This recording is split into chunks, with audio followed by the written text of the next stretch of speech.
Good Monday! And happy noon from this guy's gym. Happy noon from Sweetie Gym. From Sweetie Boogie Gym. From the Sweeties kind of gym. My gosh, look at that precious face. My name is Callie, and I'm gonna be finna help you with your push-ups. Okay? Are you fluent in boogie language already? You guys, she's growing so fast. Oh my gosh, I'm gonna sweat from my armpits because it is pouring outside, so we have the garage door closed. It's really hot. It is pretty hot. Maybe we should open the door. Maybe. I'm gonna open the door. Maybe that will invite mosquitoes inside, and I'd rather From not. where? I don't know. We're gonna open the door. I wanna see who's here. I wanna see who's here. Let's sing our song. Come.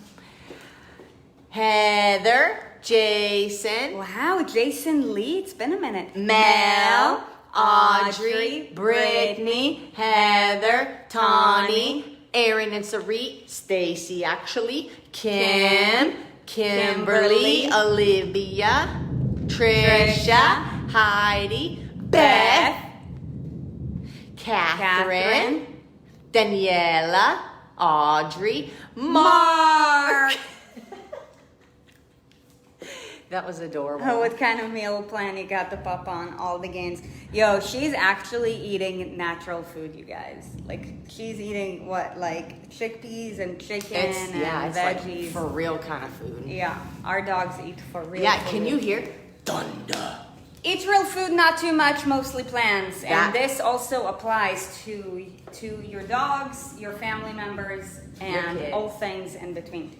All right, you guys, so today's Monday. Wait, but first I have a story to tell because a lot of people know. Okay, where is the... Oh, okay. So a lot of people know about these. I really enjoy these. For anybody who doesn't know, these are like a very natural energy drink. No sugar, way better ingredients, very special ingredients that keep the energy up without the crash. Okay, besides that, this was the first flavor to come out. I was sad because Sarit didn't like it. I thought it tasted like medicine.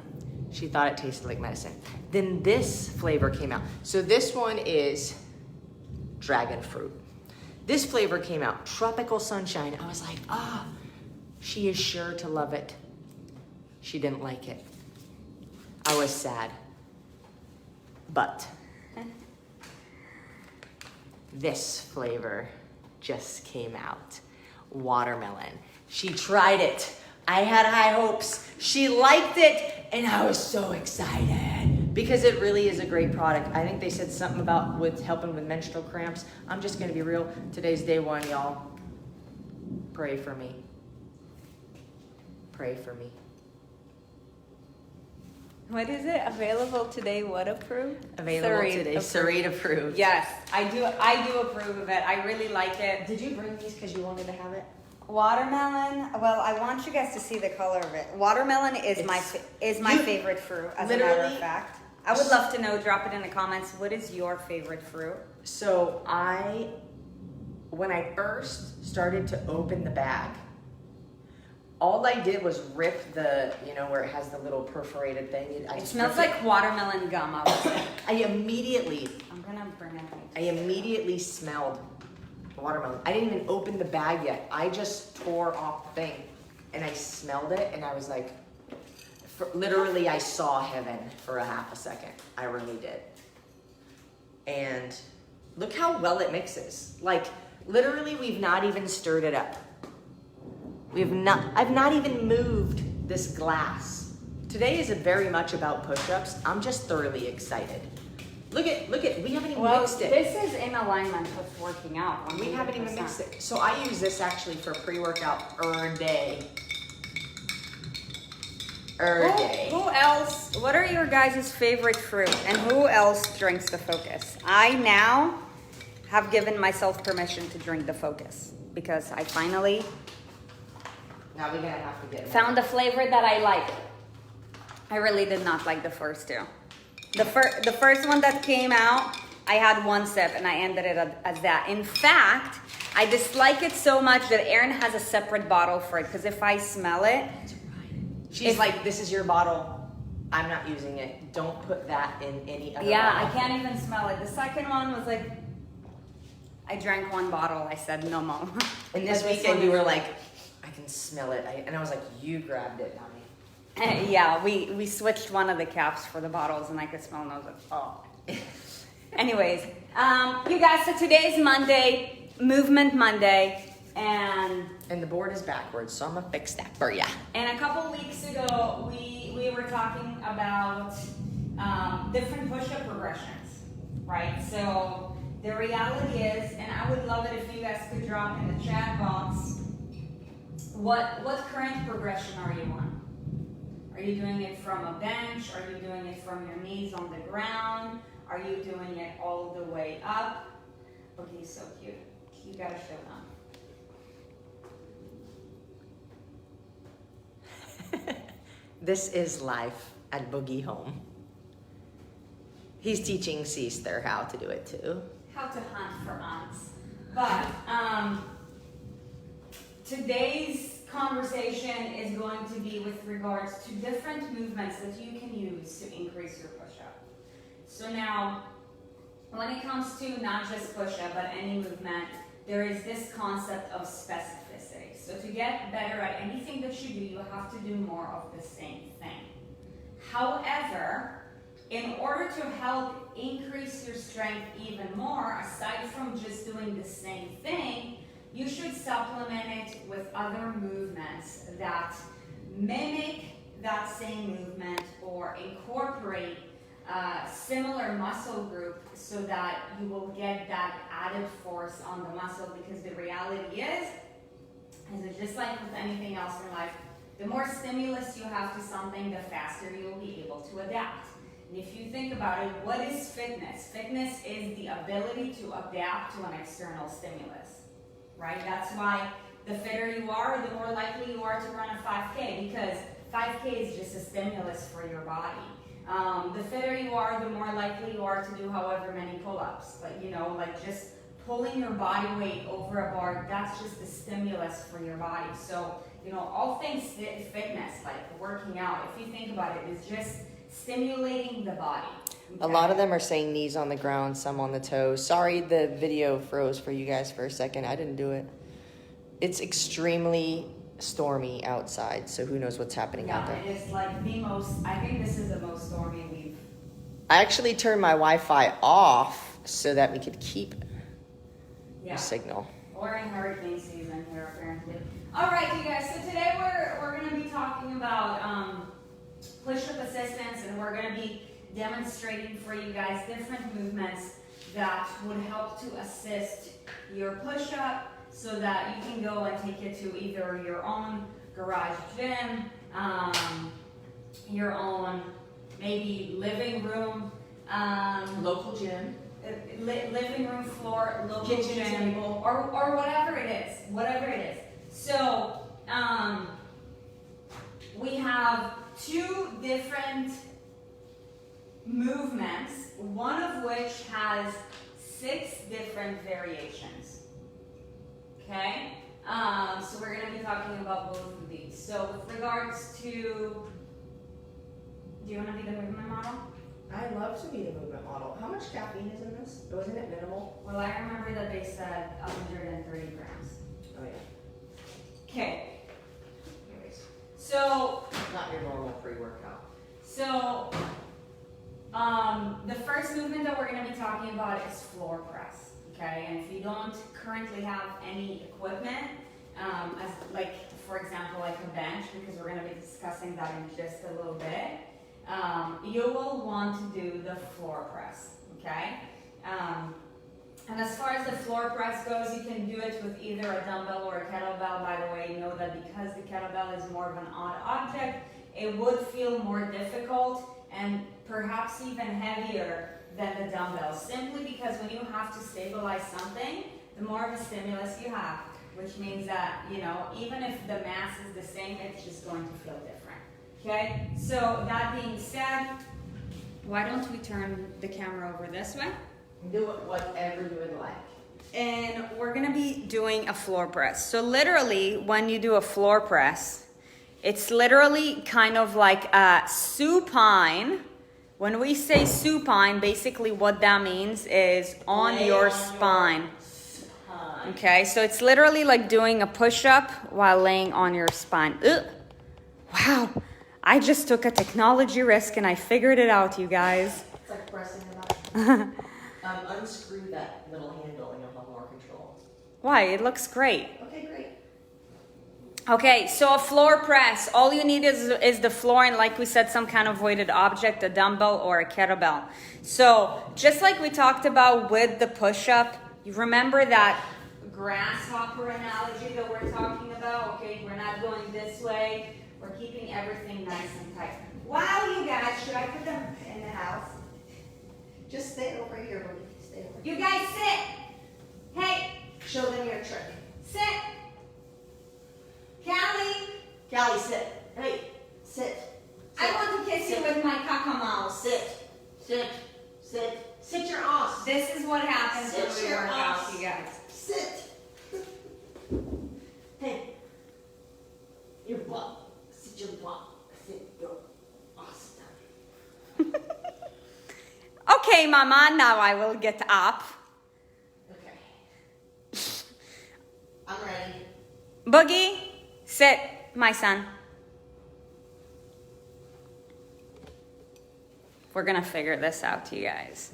There we go. This is the best espresso episode ever. I know, this is a pretty good espresso. Are you guys liking this? It's hella authentic. All right, they're also seeing our laundry bin. That's great.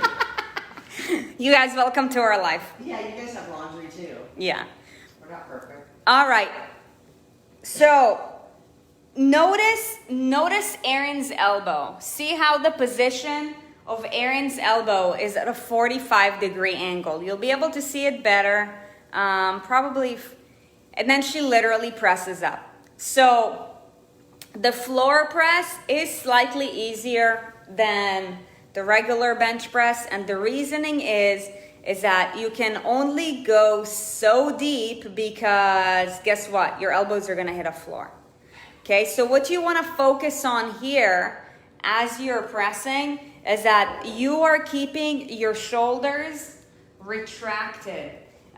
So, you know, when you have the dumbbells, Erin, like how does it feel when I say keep your shoulders retracted? Like you're tucking your shoulder blades into your back pockets. Yeah. Okay. So slow and control. And as the weight is coming down, you're taking a big inhale. And as you're pressing, you're exhaling. You always want to make sure that you're engaging your breath with the movement. Inhale, come down. Exhale, explode. Okay. So if you're working on improving your push-up, that would be the simplest way to help assist you with regards to improving your push-up faster and just taking it to the next level. There's really no such thing as perfecting your push-up, because the way that I think about it, a perfect push-up is a one that can be done to infinity. And the way that I see it, nobody in this world can do an infinite amount of push-ups, but you can always improve it, okay? The last thing I would say on this is one of the beauties of this movement is that you actually come to a stop at the bottom. It's not like a normal bench press where you're just touching your elbows to the floor. You're actually coming down to a stop so that your muscles have to contract from a dead position.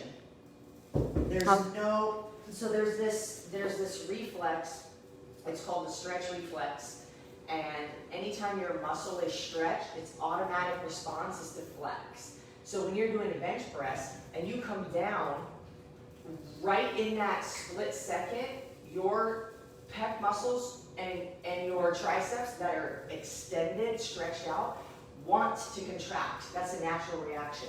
So there are a lot of strategies that take advantage of the stretch reflex. This takes that out of the equation, so it's just strength. Mm-hmm. Yeah. Rhonda asked a really good question. How much weight should we use and how many reps? And love that question. So, you know, if you're doing any form of assistant push-up, if you're doing any form of an assistance for a movement, okay, basically what you're going for is higher reps, okay? So with regards to that, we're working on hypertrophy. So I would recommend anywhere between 10 to 15 reps. And as far as what weight should you use, the truth is that it's all relative. I would say, you know, you want to start with a weight that you can do 3 consecutive sets of, starting at 10 reps, okay? And once you're done with that, you can add another movement. We're going to talk about a couple more in just a sec. Or just you can superset it with a set of push-ups, okay? So 10 to 15 reps of whatever weight you can do unbroken. If you can't do a set of 10 to 15 unbroken, that means that the weight is too heavy. So just, you know, stay in the step you're in and then increase it once 15 at that particular weight gets too easy for you, okay? Also know that because this is, you know, we're talking about push-up assistance, though that movement will help to increase your upper body strength. If you do just these movements without the push-up itself, without the, you know, basically the original stimulus, you will be disservicing yourself. So make sure that you practice that alongside with the push-up as well, okay? So now, the next part that we're gonna go over is the bench, okay? And when it comes to the bench, we've got a couple different modifications. We're going to talk about the purpose of each in just a second. You know, if you guys don't have a bench, then just stick to the floor press. If you do have access to the bench, then this will be an even better added stimulus aside from the floor press. So the first one that we're gonna focus on is the dumbbell flat bench press. Okay, so you'll need a bench for that. Are we going from easiest to most difficult? Is that what I see? Yeah. Okay, great. Yeah. So dumbbell flat bench press. Okay, you'll need a bench for it, and you will need a set of weights, so either be it a set of dumbbells or a set of kettlebells, okay? So basically you're going to lean back.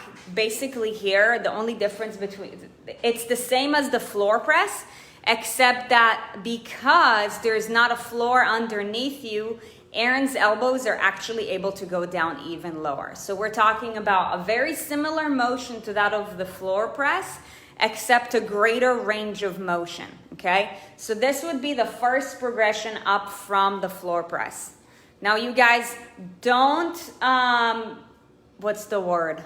Don't undervalue the power of the floor press, because the floor press in and of itself is extremely powerful. You can really use more weight doing it too, because there's not as much range of motion. Yeah. So it gives your muscles a different, It's a different stimulus. yeah, it's like, hey, here's what these heavier weights feel like. So then your muscles like, oh, okay, I get it. So then when you go pick up the heavier ones to do the flat bench, it's not as foreign. Yeah. So with regards to rep and set scheme, we're talking about the same thing because we're using it as a push-up assistance movement. We're focusing on hypertrophy. So when I say that, I mean 10 to 15 reps, okay, of each of these movements. We'll put it all together at the end. So dumbbell flat bench press, same stimulus. You want to keep your shoulders back. Now the next one is the dumbbell flat single arm bench press. So this time we're talking about one arm at a time. This one will require more core stability because only one side, because only one side has a load. Okay, so that being said, like your obliques are really going to fire up a little bit more on one side than the other. That's why also Erin has her other arm up in order to mimic the fact that there is weight there, because what that actually does is that it helps to stabilize her core. The further out your arm goes, basically the more you're displacing your body weight. So however much body weight you have on this side is going to take away from what you have to do here. So if I put my arm here, I have to do a lot more work here. Or if I go across my body, because I've got no weight, if I go narrower feet, also a lot harder than if I've got a really wide base. So any of these variables can make that movement either easier or more difficult. Yeah, because you're going to be a lot less engaged in your core, okay? So that's that for the dumbbell flat single arm bench. Basically, you're going to end up doing double the reps, same amount on each side. Now, most people are probably going to feel that one side is stronger than the rest, okay? This is because their body is great at compensating. If you're a righty, chances are that your right side is stronger. If you're a lefty, chances are that your left side is stronger. You still want to strive to do the same amount of reps. And the reason why you want to do that is because you want to invest your time increasing your strength for both parts. Otherwise, our body is great at compensating because our bodies were meant to adapt. Okay, just like your body wants to hit a plateau as fast as possible, your body also wants to compensate as much as possible. So in order to help reduce the level of compensation, make sure that you do the same amount of reps for both, even if it means that you may have to break up the set into maybe like 13 and 2. Okay, just push through it. All right, so the next one is the dumbbell incline bench. Okay, dumbbell incline bench. So because here we have a different stimulus in the sense that you're at a different angle, instead of 180 angle, here we're talking about a 120. What ends up happening is that here we're also strengthening a different part of your chest muscle, which is called your pec minor. Okay, so this is going to feel a lot more difficult than the regular flat bench, okay? Simply because the pec minor is a smaller pectoral muscle, which are basically like the muscles in your chest, okay? And that's why it's going to feel more difficult, okay? So we're talking about literally the same thing, the same cue for all of the movements, all of the pressing movements. You want to keep sure that your core is engaged, inhaling as the weight comes down, exhaling as you're pressing up. And you want to keep your shoulders back in order to make sure that everything is nice and stable, okay?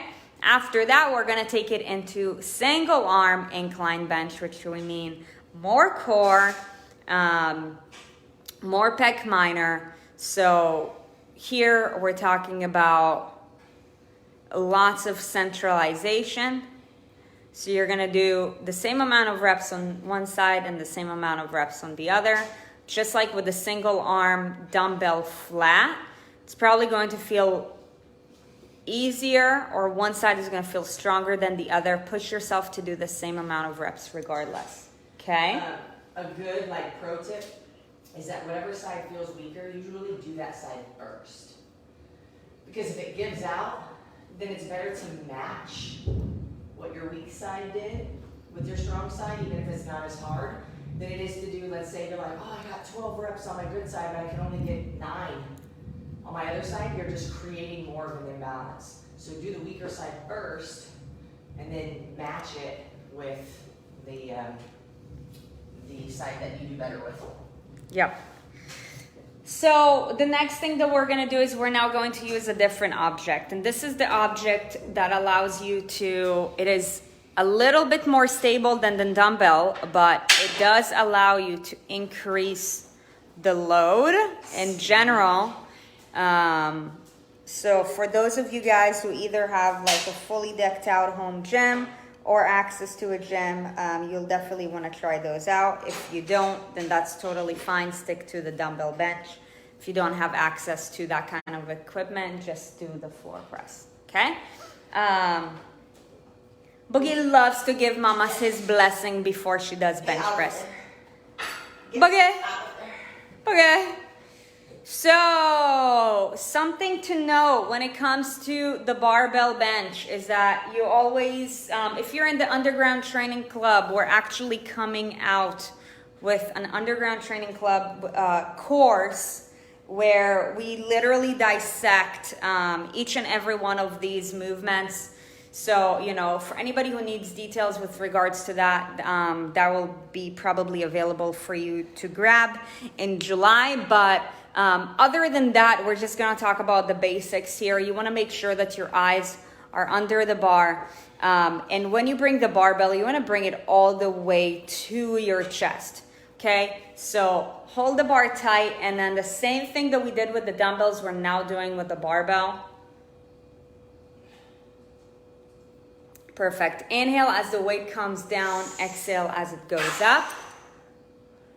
And squeeze your eyes. Yeah.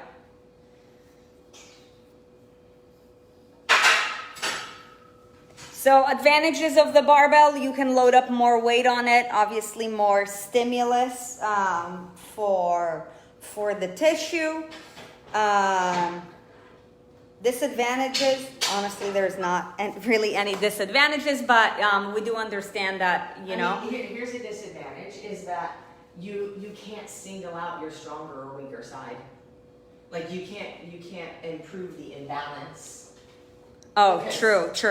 But that's why we're talking about all these movements, because they're all necessary for different things.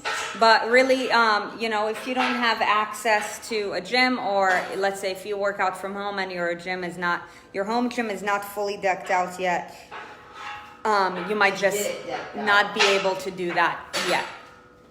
Okay, now the next part is the incline bench. And that is basically setting a greater load on your pec minor. Also, it requires a lot more stability because the weight is a little bit higher.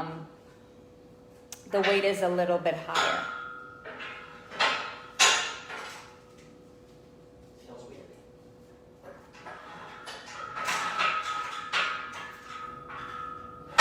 In the meantime, you guys who are watching this live, do you have any questions about any of these movements? Because then we can answer those as soon as Erin's done demonstrating this.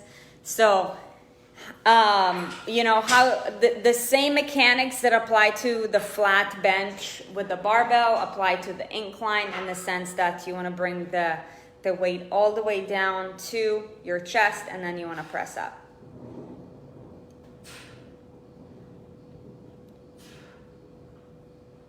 Kimberly, our bar weighs 35 pounds. We have the Rogue Barbella. Because, so, good Olympic bars, you can get those like a female bar or a male bar. The difference between a female and a male bar is that the circumference is smaller, which obviously our hands are smaller too for the most part. I know that my hands are definitely smaller than a lot of dudes. So the more you can grip, the more force you can apply. Yeah. Do they have any other questions? No. Okay, cool, you guys. So, I mean, that does it for all things push-up assistance. Oh, I've always wondered, Stephanie, does it work different muscles, flat versus incline? Yeah. Yeah, and it also, like, you have, like, your chest muscles are, like, if you, no, I think they can see. If you look at guys, they have, like, you can see better because they don't have as much fat tissue. A fit guy doesn't have as much fat tissue over his pec, but you can actually see, like, it's a square. Mm-hmm. And you have upper part that will do more work, mid and lower. If you're pressing down, you're going to get more of the lower. If you're pressing straight, it's going to be more mid or more centralized. And if you're pressing up, it's going to be more of that upper part. Like your chest goes all the way up to your collarbone. Your chest muscles, they attach in here up here and out here.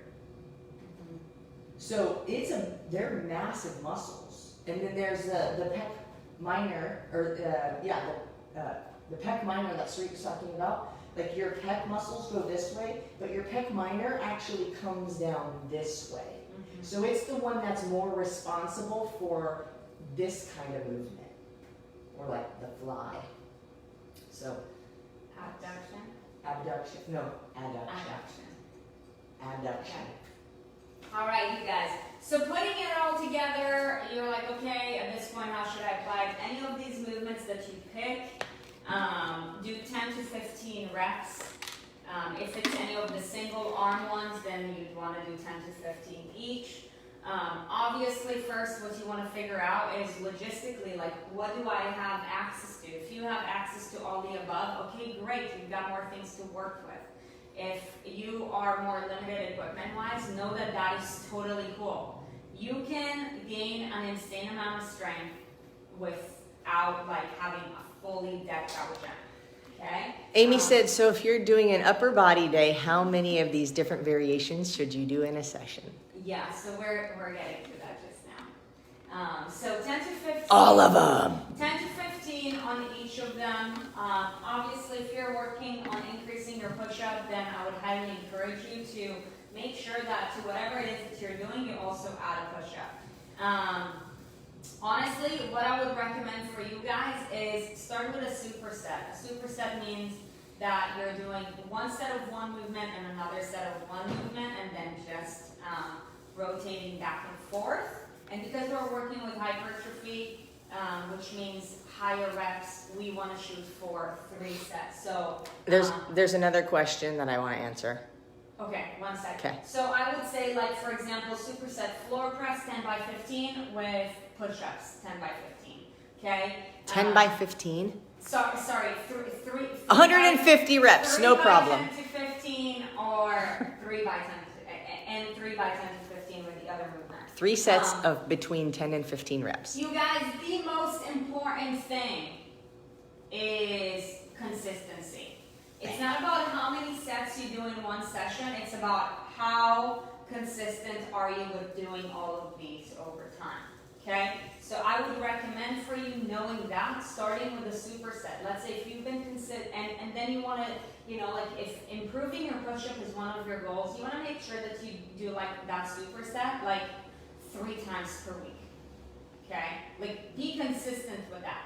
And then let's say if you've done it for 4 weeks straight, then you're like, all right, I'm gonna add another movement. I mean, you guys, like knowing that, right? If you were just to focus on consistency, right, and rotation every 4 weeks, this alone can last you for like over a year. Like, people always look for, give me the new movement, give me this fancy object, this, and that. No, dude, it's like all old school shit. Just repetition is the name of the game. Okay? Rhonda said, what about the fatty area like near the armpit, the most outer part of the breast? And I want to answer this. Okay. The fatty area is just that, fat. Yeah. It does not contract. It is not metabolic. It's just there. Yep. It's just there. Yep. It is an energy source. However, most Americans just have an extreme overload that is unnecessary. You guys, you need to write this down. No one exercise is going to help you get rid of fat. Nope. Like, we hear this all the time. How What do is the exercise that can help me to get rid of this fat right here? What is the exercise that can help me get rid of my belly fat? Wait, how many of you have done, I want to see in the comments, how many of you have done crunches because you want to get rid of belly fat? No one exercise will ever help you to get rid of belly fat. You want to get rid of fat anywhere? Well, before we tell them the secret, before we tell them. Okay. Did crunches work for you? Maybe. Yeah. Yeah. So, Okay, tell them the secret. It's nice. like, you want to improve your body fat? Focus on your nutrition and your lifestyle habits. That's the money maker. But Whether it's improving your push-up, reducing fat around your armpit, reducing fat around your belly, whatever it is, you guys, consistency is key. It doesn't it doesn't happen overnight. And if any of you guys are like, oh, Sarit, I've done it for a month and, you know, like nothing dramatic has happened. Like, very rarely in your life something dramatic happens over a period of 1 month, unless it's a catastrophic event. Then something dramatic happens in a flash. So consistency is key here, you guys. Key. This is not like a 2-day thing, a 2-week thing, or even a 2-month thing. Okay? So just commit to applying this to all of the other things that you're already doing. And just a couple of housekeeping things as well. You guys, you know, I'm not sure if there's anybody new who's watching it, but we do offer we do offer a variety of training programs based on where you're at. You know, if you're a beginner, we've got workout plans that will help you to take it to the next level. If you're kind of like intermediate in the sense that maybe you've worked out for a couple of months, but still you know that you got ways to go, we've got a couple of programs that will help you with that as well. If you're more advanced and you know, like you want to train like Erin and I do, first you'll have to earn it, of course, by doing the other programs. But you know, like you can also qualify. But you know, there's something for you as well. Like, you know, the beauty of what we do with our programs is that we meet you where you are in order to help you take it to the next step. This is not something that you do for 1 day or 1 week. This is like, you know, a long-term thing. So whether you're at the very first step of the ladder, the third step of the ladder, or the 10th step of the ladder, know that we've got something for you. So if you have any questions or you need more information about our training programs, please just go ahead and email admin@erinsarit.com. We'll definitely be happy to direct you to the program that would be the right fit for you. And, you know, for anybody who's, you know, really just like, let's say if you're already doing our programs and you're just like, you know that you're in it for the long haul, and I feel like most of you guys are, then, you know, something that I would really encourage you to supplement your training with is creatine, because creatine helps you to increase your muscle density, and by default what that does is that it helps you to increase your strength. The creatine that we take is a very different form of creatine. Don't just go buy a creatine, because 9.5 times out of 10 you buy a creatine, if you don't know what you're buying, is going to be more harmful than helpful. That's why it has a bad rap. And that's why females are like, I can't take that, I don't want to get bulky. You shouldn't. It's just not a good creatine. You guys will tell you that we take creatine every day, but we take a pure form of creatine. And it actually tastes good, because it tastes like honey. And it promotes fat loss.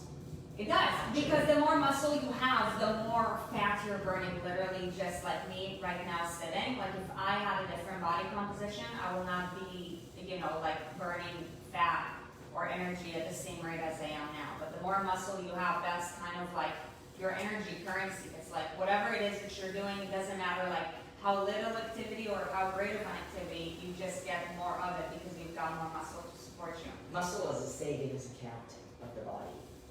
Muscle is the investment account. It's Muscle not even the is savings account. The savings, the investment, the cash flow, it's all of it. The fat and glycogen is the savings account. The muscle is the investment account. Okay? So, you guys, that being said... When do you take your creatine? Right before we go to bed, usually. Yeah. Does X Endurance have creatine? Yep. Message me. Yeah. So you guys, for any information about any of our, you know, training programs, or for any information about any of the supplements that we take, just please go ahead and either message Erin or go ahead and email admin@erinsarit.com. I think that you already know this by now, that we are here to help you because we are on a mission to transform the lives of millions through the same movement, nutrition, lifestyle, and financial habits that have transformed ours. Holla. So you guys, it is Monday. Thank you so much for showing up for yourself today. Thank you for investing your time with us. Really means a lot. We hope that you have a beautiful day, and remember that tomorrow is Q&A day. So that being said, we do want to answer all of your questions. Danny, thank you so much for already posting the link to the form and the announcements. And you guys, I hope that you have a beautiful rest of your day. If there is one thing that I can tell you about a Monday, is one of my rules is don't you ever dare to skip a workout on a Monday. Don't waste a good Monday. Don't ever waste a good Monday. Gotta start the week off strong. So that being said, you guys, go get that workout if you haven't done so already, and have yourself an amazing day, and we'll see you tomorrow. Okay, bye. Bye.